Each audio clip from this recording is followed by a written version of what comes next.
Virtual Legality is a YouTube video series with audio podcast versions presented as commentary and for education and entertainment purposes only. It does not constitute legal advice and does not create an attorney-client relationship. If you have legal questions about the topics discussed, please consult your own legal counsel. Honestly, you don't want to be taking generic legal advice from a YouTube channel or podcast in any event. On with the show.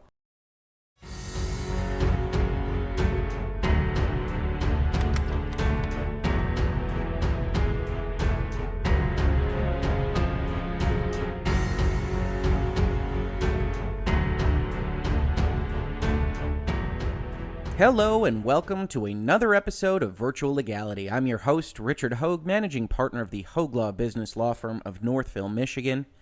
And today we're going to talk a little bit about the digital future, the retail future, and especially Sony's PlayStation, because they've taken a step over the weekend, in the past few days, that has led me to at least re-examine what Sony's future strategy for sales might well be.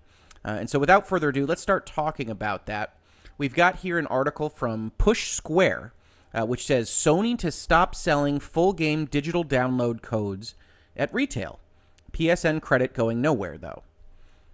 Sony will pull full game digital download codes from retail beginning 1st April, a leaked GameStop memo has revealed. We're going to take a look at that memo with more specificity in just a second. This means that you'll no longer be able to purchase the digital versions of full games from brick-and-mortar stores, although shops will continue to sell PlayStation Network credit in various denominations. Taking a step back for just a second, I will admit 100% that I had no idea that GameStop or other brick-and-mortar stores were actually selling digital game codes for full games. I had switched myself to a digital environment really at the start of this generation. So when I buy a digital game, I tend to buy it directly from the Xbox Live Store or the PlayStation Network. And so I didn't realize that the GameStops and the Best Buys of the world had been selling these cards, which is a long way of saying that I'm probably part of the problem on this to some extent, insofar as it used to be really a kind of weekly tradition for me to stop by the GameStop or the Best Buy, pick up a game, have a conversation with the folks there, and go on my way. And that really kind of changed at the start of this generation, so really 2013 or so, to me instead buying things on New Game Tuesday or otherwise. New Game Fridays have quickly become as popular as Tuesdays, directly from my couch or my chair and the PlayStation Network or the Xbox Live Store. So I am probably part of the problem insofar as I'm not purchasing these things from the GameStops of the world. Continuing with the article, to provide an example, it means that you'll no longer be able to purchase the digital version of, say, Marvel's Spider-Man directly from a physical outlet. You will, however, be able to purchase $60 worth of PlayStation Network credit and then buy Insomniac Games' superhero title from the PlayStation Store. Why is it doing this? Control, we assume. Well, we have a lot of things to say on this video about why they might be doing this, what it means for the continued relationship between Sony and these brick-and-mortar locations. So I don't think it's just control. I think there's a lot that goes into a decision like this. But I think it is a good starting point because this is certainly exerting some control over the relationship, exerting some leverage, if you will, or if you're familiar with my other videos where we talk about contractual relationships and negotiations. In its memo, GameStop advises clerks to push customers towards physical copies if they're looking to purchase a game digitally. There's also an exception to the rule where pre-orders for the digital versions of Mortal Kombat 11 and Days Gone will be honored at GameStop stores, assuming they are fulfilled within a week of their release date. It's unclear whether this new policy will apply outside of the United States. I believe PushSquare is a non-United States website, certainly based on their 1st April kind of denomination of the date. But we'll check in with the platform holder and try to get some clarification on that for Europe. While this change is unlikely to affect a large number of customers, it does mean that gifting digital games is going to be significantly less elegant in the future, unless, of course, the organization has a solution for that in the pipeline. And I think that's part of the story and certainly one of the things we are going to talk about on this video. Let's take a look at the memo itself, which was copied and a picture was put up on the internet, on Twitter, from Wario64, who regularly does these kinds of news beats on his Twitter stream. I recommend to follow. It says, Sony has recently announced that full game digital download codes will no longer be available for purchase from other retailers worldwide effective April 1st, 2019. So this is the internal memo that the GameStop employees receive. I will tell you from my own background, I worked at an electronics boutique back in my college days, and you regularly get these kinds of informational updates from headquarters that tell you how to do certain things with advertising and where to put certain boxes and things like that. And you get these updates on what the new policies of the company are going to be, the new things that you're going to have to do as a retail associate or a manager if you're in a management position. And this is just such one of those kinds of memos. It says, after this date, April 1st, 2019, with some specific exceptions, Sony full game digital downloads will only be available for purchase through the PlayStation Marketplace.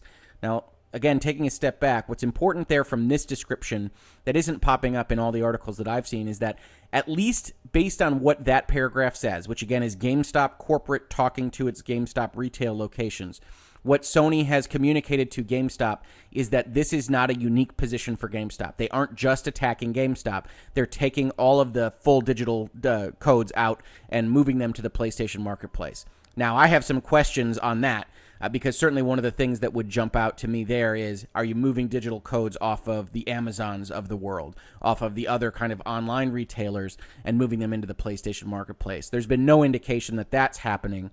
So there is some question about what Sony has communicated to GameStop, what GameStop believes Sony has communicated to them, and what's actually going to happen in this interregnum period between now and April 1st. Certainly nobody has to make an announcement that this is going to happen before it happens, and indeed, GameStop didn't make an announcement here. It just so happens that one of their retail locations leaked out this information to Wario64, who then shared it with the internet. So April 1st will be an interesting day if you are following Sony, if you are following kind of digital sales and the future of retail in the industry, to take a look around and see whether Amazon can still sell it, whether the other online retailers can still sell it, and frankly, whether other physical retailers can still sell it, whether Best Buy can still sell digital codes, and whether GameStop got the communication wrong that Sony gave it. That's unlikely. So at bare minimum, I think at least the physical retailers are very unlikely to be able to sell these things after April 1st. But certainly, I am paying attention to whether or not the online digital retailers can sell them as well. Going on with the memo, how does this affect my business? After April 1st, retailers worldwide will no longer sell any full game download codes that may be redeemed on the PlayStation Store. This affects all retailers, not just GameStop. Again, doubling down on all retailers, and certainly the question is whether that's limited to brick and mortar or not.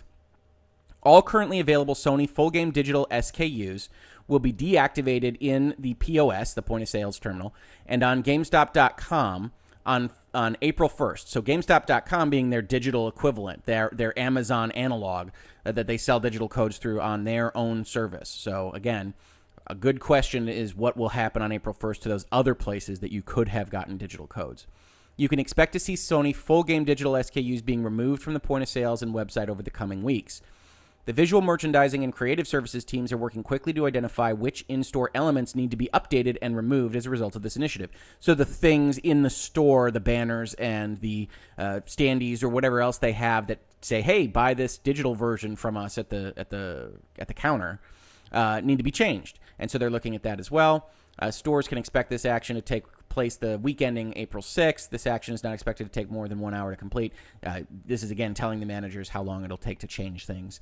This only impacts Sony digital full game SKUs. Microsoft, Nintendo, and PC platforms are not impacted by Sony's policy change. Digital add-on content will still be available for purchase in GameStop stores for all platforms. So Sony isn't pulling whatever kind of DLC that they can sell physically at a GameStop in terms of additions to the games that they sell, but they're removing all of the full game digital download cards or any kind of other peripherals that you could otherwise buy at GameStop to get a digital version of the video game. How does this affect guests who have active pre-orders? Guests with reservations on full game digital downloads that are released after April 1st should be encouraged to switch to physical versions. As an exception, Days Gone and Mortal Kombat 11 are still available for sale. We talked about that when we read the first article. How does this affect guests who wish to pre-order digital game downloads for PlayStation 4? Guests who are interested in reserving upcoming releases on PlayStation 4 should be encouraged to pre-order the physical version. PlayStation Store POSA cards and or digital redemption codes will continue to be made available in $10, $20, $50, $75, and $100 increments, We are currently working with our partners at Sony to secure incremental currency SKUs that will help your guests get the amount that they actually need for sales tax scenarios. Additional incremental currency SKUs are expected to be available by May. So they'll add on essentially smaller versions of PlayStation cards. That's what they're trying to negotiate with Sony in order to hit the exact number that you're trying to achieve. So if you've got a 10% tax on a $60 game, you need a $66 card or so. And so that's really the state of play from GameStop. And I apologize for the essentially the fidelity here of this photo, but it is clearly a leaked photo of this internal memo from GameStop, and it wasn't supposed to be released this way. So it does give us insight, but because it wasn't an actual kind of official release, we can't get the high definition language and text on there. But the question is, what does this mean? And I think there are a couple ways to take it. Certainly the article that we read before suggests that it's just a matter of Sony trying to control the pipeline. And I think that that's part of the issue, but I think it's broader than that. So when a corporation has entered into essentially a partnership, a relationship with another party, a third party, they have all of these folks that are dedicated to continuing to evaluate the relationship as it goes forward. Sony and GameStop have been in business together for a long, long time. Sony has provided them with hardware and with software and with physical goods and with tchotchkes and with all manner of things that GameStop sells and gives Sony back a cut of some kind. And in this particular case, Sony was providing probably, I would imagine, paper cards that would say something along the lines of, Marvel's Superman, as the article says, and has a scratch-off code that you buy from the GameStop for $60 plus tax. You take it back to your PlayStation, and then you can use that to download the game directly by inputting the code into the PlayStation Network store. And certainly the question of why you would do that when you can otherwise just click a button at PlayStation or at Sony, I think is really a matter of data protection and data privacy. Certainly what I have seen on my social media and with folks doing the initial reactions to this announcement are those folks that were impacted or otherwise became concerned about Sony's security when they had their major breaches a couple years back, and when they had all those problems where the credit card numbers were revealed to folks. And the customer base that is the most concerned with that says, all right, well, I'm going to not have my credit card available for anybody to just link to out of my Sony account. Instead, if I'm interested in buying Sony goods and services, I'm going to go through this slightly more Byzantine process to go and get a digital version of the game or go get a PlayStation Network card and put it into my wallet so that you don't have my credit card information and I can otherwise purchase a video game this way. And certainly those customers that are dedicated enough to the Sony platform to want to purchase those goods, but not have their credit card on the Sony network available for potential hackers to steal or otherwise compromise, are some of your best customers. Those are the folks that really want to play your games, really want to be advocates for your service, and want to do that so much that they're willing to go through extra steps to do it. But that being said, I suspect it's a very small group of people. So when we talk about a change like this, when we talk about Sony eliminating this avenue of just buying a full digital code from a GameStop or from other brick and mortar retailers and potentially other digital retailers as well, you see Sony evaluating whether or not it's going to affect its bottom line to a significant extent. Certainly it's going to make some people upset. Anytime you remove options, anytime you reduce what you are selling to the public, somebody somewhere is going to be upset. But the job of the company is to evaluate exactly how big a percentage of that are those people that represent the folks that are going to be upset, and what it's going to do to its bottom line as well as the goodwill associated with its brand. And so from a customer standpoint, my best guess is that they looked at this and said there weren't enough people utilizing it. At some point, it costs money to distribute cards with codes and mail them to GameStops all over the country or Best Buys all over the country.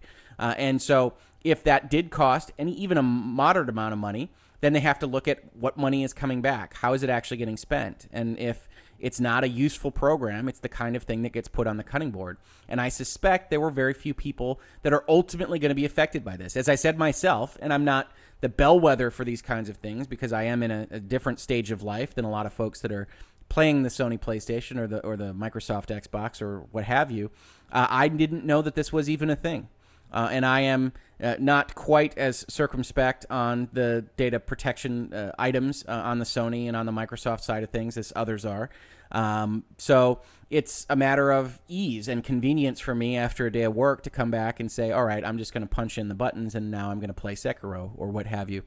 So I didn't know this was a thing that was available at GameStop. I suspect a number of people didn't know it was a thing that was available at GameStop. So when you have that kind of disconnect between what people are aware of and what they're using, that's the kind of program you see put on cutting room floors all the time. That Sony just said, nope, we're not making enough money. And hey, by the way, if you're willing to do the one extra step to go buy the full game digital download from GameStop, you can do the 2 extra steps of buying the PlayStation Network credit, the little cards that have the money that'll also get you a game from the GameStop, putting those into your network and then using that money from your wallet to buy the game. It's really not that different for you, and so we're going to, at bare minimum, kind of consolidate those programs. It doesn't make sense to have separate games. Instead, we're going to just provide the money, and you can go from there.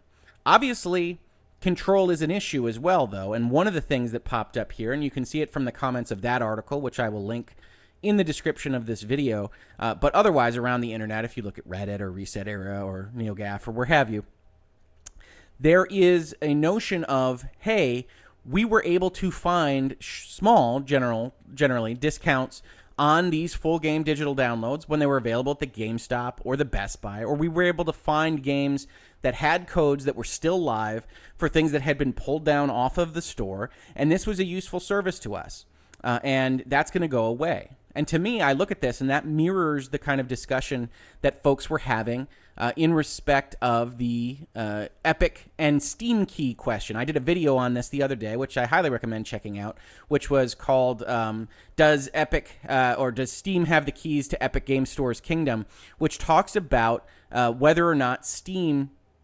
the Steam marketplace, that they allow people to make keys. They allow developers to make keys and sell them on third-party websites for discounts, and allows customers that are interested in buying a game with a Steam key to go and find the best deal across 7 or 8 or 9 digital storefronts, and whether or not Epic was going to match that. Now, it's since come out that Epic is looking at that and is probably going to have keys of themselves. They're going to have keys available on the Humble Store and things like that. That's a continuing and evolving kind of discussion between Steam and Epic. But this reminds me of that insofar as PlayStation is removing this kind of physical keys from the world and trying to consolidate them in access points at their PlayStation Network store. There is no question that to the extent discounts were available at different locations, they're not going to be available after this step is taken. And so people are going to be funneled more and more into buying things directly from the PlayStation Store, and that's going to give them more control over their pricing. To the extent it will also offend or make folks critical of Sony that were using that process to go and find discount games from GameStops or Best Buys or wherever else was selling these digital codes. So we are going to have a continuing issue, just like Steam and just like Epic, of what these keys actually mean out in the world and what it means to take them away. So Sony has offended or is likely to offend at least a small group of people that were purchasers of Sony products. They're going to offend GameStop insofar as they're removing a product that GameStop was selling and that they will no longer be able to sell now. And they're going to offend the folks that are kind of covering them on this kind of thing. So there is a continuing question of whether or not these are the kinds of right decisions from Sony. And we're going to get to that at the end. But I do think it's important to kind of step back and evaluate the current state of the world in terms of digital gameplay and brick and mortar relations between Sony and between brick and mortar and the other console providers as well. That's the real question. This is a small deal. This is a small kind of ancillary concept in terms of full digital downloads. Hey, you're not going to be able to buy them from a physical location anymore. But it's these small steps that really start sea changes, that really start a fundamental change in the dynamic of the sales relationship. And so I think it's worthwhile to pay attention to, because anytime you upset a partner, even on the margins, GameStop probably isn't too terribly upset about this. I doubt they were making a ton of money from these sales, but it's another kind of step towards a future in which Sony and Microsoft and Nintendo don't have the same kind of relationship with GameStop and with the other brick and mortar retailers that they used to have. And I don't think GameStop is going to be caught flat-footed on this insofar as they're aware it's happening. Whether or not they make the right decisions is another question. But I wanted to talk about GameStop just a little bit because I don't think this is the kind of thing that they're not expecting, although there is a question about whether or not what they do to get away from decisions like this is going to be effective. So let's take a look at that article. This is an article from VentureBeat from a couple days ago. It says, GameStop names former Victra Advanced Auto Parts executive as its new CEO. GameStop has named George Sherman as its new chief executive officer. Sherman previously served as the CEO of Verizon wireless retailer Victra. Now he's taking over the largest game-specific brick-and-mortar store chain. Prior to Victra, Sherman worked as an executive at Advanced Auto Parts, Best Buy Services, Home Depot, and Target, so traditional retail locations. He's got the experience that you would expect from somebody trying to position GameStop. So he has a lengthy history of overseeing retail stores. GameStop wants him to navigate the uncertain digital future. And Sherman acknowledges that he is coming on specifically because GameStop needs to change. So I've highlighted a number of quotes and discussion items about GameStop here, but it's important to kind of pull them apart because the VentureBeat makes the exact right analysis here about what you can see in these statements of this new CEO of GameStop coming on board. He says, I'm honored to have the opportunity to lead GameStop, one of the leading and most recognized brands in the video game industry. But he also says, I bring significant experience working with other retailers that have undergone large, successful transformations and look forward to leveraging GameStop's industry position, history, and brand. GameStop Executive Chairman Dan D'Amato says, having recently conducted a thorough review of strategic and financial alternatives, we are at a critical juncture in GameStop's evolution, and with George's hiring and his proven experience, we are ready to move forward. So just from those two quotes, and we're going to talk about this next heading here, GameStop 2.0, in a second. Just from those quotes, you can see GameStop is fully aware that the world is changing, that the foundation of their business model is changing beneath their feet, and they need to get in front of it. They need to alter what they look like in order to make their way into the future of whatever the video game industry is going to look like. So Sony saying, hey, we're not going to sell digital goods at your stores anymore is probably not a terribly large surprise to them. But what they're going to do to change, to kind of try to make their storefront a bigger deal in the video game industry is a continued question. Certainly GameStop's numbers are down in the recent past. They've had all this tumult with their board and with their CEO. They were potentially going to sell for long parts of the last 12 to 18 months to private equity firms and to other groups that may or may not have an interest in continuing in the video game industry. Those sales talks fell apart. I did a video on that. I highly recommend checking out. But right now, they've decided to plunge forward, and they're going to change what it is that they are. So it says, in this VentureBeat article, sources familiar with the company that wish to remain anonymous say that hiring Sherman is just the beginning. The company plans to soon kick off the GameStop 2.0 initiative. Moving forward, GameStop wants to shift from a retailer to a cultural experience. That involves new kinds of stores and more membership programs. Expect a variation on Power Up Rewards. That was their loyalty program, their card-based loyalty program that provides better trade-in and pre-owned game prices. We look forward to supporting George as we accelerate the next steps in our plan, which includes several exciting initiatives that have been in development and have the potential to improve the financial performance and profitability of our company, said D'Amato, the chairman of the board. It also says GameStop recognizes it has a huge advantage by focusing on games and wants to leverage that. It plans to use more TVs to give people a place to hang out and try games before buying. These TVs will replace many of GameStop's poster advertisements. So the future that GameStop envisions is as something like a gaming lounge, that you can have all of these consoles set up, you can try before you buy, you can do a kind of mini Let's Play experience in the store. That's going to be their value proposition. That's going to be why you go into a GameStop rather than just buy something online or just watch YouTube videos or what have you. Whether or not that succeeds, I have my doubts. But the purpose of mentioning this article in this video was to suggest that GameStop is not going to be caught flat-footed insofar as they're trying to change, but it is a question about whether or not they will succeed in changing. The relationship between the console manufacturers and retail has for a long time been predicated on the notion that you need some place to have space where your hardware is available, where you essentially have an advertising platform at these locations that say, hey, these new games are out. Hey, this hardware is out. That you have somebody there that is essentially evangelizing the video game industry and your products and services to people that might otherwise not buy your products or services. But it looks to me, just from afar, that when Sony says, hey, we're not going to do digital downloads anymore, that's probably the first step in a continuing kind of move away from a brick and mortar relationship between certainly Sony, but probably all of the hardware manufacturers and brick and mortar, GameStop and Best Buy. Whether or not that extends to the Amazons of the world, I don't know. I'm not sure that necessarily Sony knows.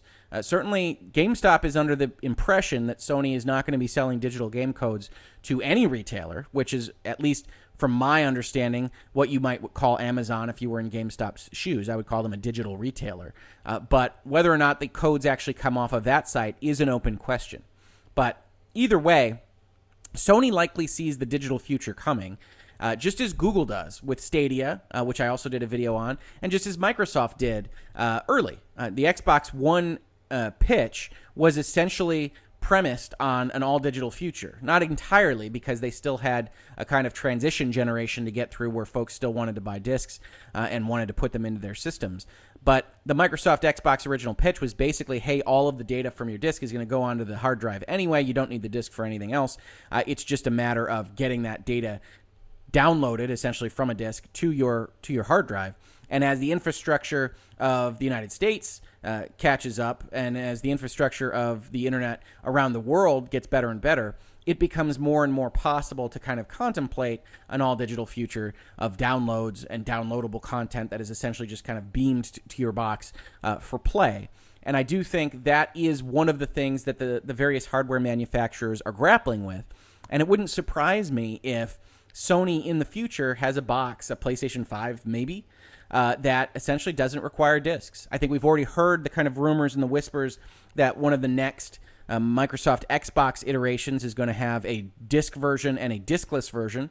And I certainly think if you give a big enough discount for not having a hard drive, which you should get some kind of discount because the hardware just simply won't be there, if you get that big enough discount, I do think there's going to be a significant amount of adoption for a diskless alternative to these consoles. And so I do think if Sony is looking that way, and if Microsoft is looking that way, and certainly Google is not only diskless, they're console-less and platform-less, then I think that perhaps you look at this if you're in the Sony boardroom or if you're the Sony CEO and you say, how much do we really need brick and mortar? Can we not just sell a diskless box direct or through Amazon or through somebody else that has the logistical capability? Do we actually need this storefront space that we wind up paying for? We wind up paying a cut to GameStop to move our products. And if that number gets low enough, if they become a small enough portion of what we're selling, and we don't think we need them to launch our next product, then hey, maybe we start taking these steps to move them out of the chain, to say, hey, no more digital games right now. We know you don't really care about that. We'll see how that goes. And then maybe no more X and no more Y. And then essentially that's going to be it for GameStop at some level. But that all is not being said. Corporations don't always make the right choices. This is one of those things where I get into conversations with folks online who talk to me about my descriptions of fiduciary duty and what it means to try to make the most money or to make a return on investment for your investors and what that actually means for a corporation. And sometimes I think people think that it means that the corporations are brilliant and they're making this decision because it makes them more money, and they're obviously doing this for reason X or reason Y. The one thing I want to say at the end of this video is that corporations are run by human beings, and that they can have a lot of talent, they can have a lot of knowledge, they can have a lot of data, and they can have a lot of analytical analysis of that data. But it doesn't mean that they are necessarily going to make the right step, that they're going to take the right action to maximize that return on investment. That's one of the things that really came out when we were talking about loot boxes, or then when we were talking about Electronic Arts and what it's doing with the Star Wars contract and the Star Wars license. They are, at every step, taking the steps that they think are going to make them the most money, that they are going to maximize the revenue with. That is why the initial iteration of Battlefront 2 had all those loot boxes and all those customization items and options. It was because Electronic Arts thought, okay, this is the best way to make money through this product, and it's going to maximize our returns. It's going to be a great thing. That's the way it was pitched. That's the decisions that they made, and they were wrong. Corporations are wrong all the time. And so there is no reason to say, look at this Sony story and say, oh, obviously the digital future is coming. There is not going to be any GameStop anymore. There's not going to be any brick and mortar retail. This is the first step. This is the toe inside the tent. And we don't need to worry about GameStop anymore. That might be the future. But Sony's guessing just as you or I would. And it doesn't mean that they're right. Certainly when Microsoft went out with the Xbox One pitch, they thought they were geniuses. They thought it was going to make a lot of sense. And there was pushback like nobody's seen pushback in the video game industry in decades. So Microsoft changed their strategy, changed their approach, fired some people, moved some people around, and they fixed the things. They righted the ship. They put all this money and resources into backward compatibility. And I think most people have a generally pretty positive feel towards the Microsoft Xbox brand right now. So that's the one kind of takeaway I wanted to have at the end of this video, is to not assume that whatever decisions folks are making behind the scenes are the correct ones. They may be, they may not be. They're certainly getting paid money to make these decisions, but they are big kind of sweeping decisions, and you just don't know. So this is the start of what may be a significant dynamic change in the video game industry, and we're certainly going to keep our eyes on it here at Hoeg Law and on Virtual Legality. But otherwise, I think it's just a worthwhile thing to note and to say, let's see what happens on April 1st with regard to the digital retailers, and let's see what happens in the Sony State of Play later this week, and let's see what happens going forward into E3 and the rest of 2019, because this is really just another piece of the puzzle, another kind of step in the story, and things are constantly changing, and that's what really makes life worth living, and this also fascinating. So that's my video. If this is your first time here, please do please subscribe to the channel. I talk about these things, especially the video game industry and the digital industry and information technology all the time. I'm a corporate lawyer that works on contracts, works on funding, and works on selling companies every day in my day job. And so I like to talk about these things. And I like to talk about the things that catch my eye when I'm otherwise looking at the internet. And I love to talk about them with you. If you've got a comment of your own, or if you think I got something wrong, or if you want to agree with me, that happens a little less on YouTube, but feel free to do so in the comments to this video or otherwise. I love having that engagement. And if you like this video and you think somebody else could like it as well, please do share it wherever you're located, whether that's on Reddit or Tumblr or NeoGAF or Reset Era. I get a lot of engagement from folks that are seeing me for the first time. I love to have those comments. I love to talk to people that think I'm an idiot and others that think I'm pretty okay. And so please do share it around if you like this video. Otherwise, if you were watching this on YouTube, thank you so very much for watching. And if you're listening to it on one of the podcast locations where this is available, thank you so very much for listening. Have a great rest of your weekend, and I will catch you on the very next Virtual Legality.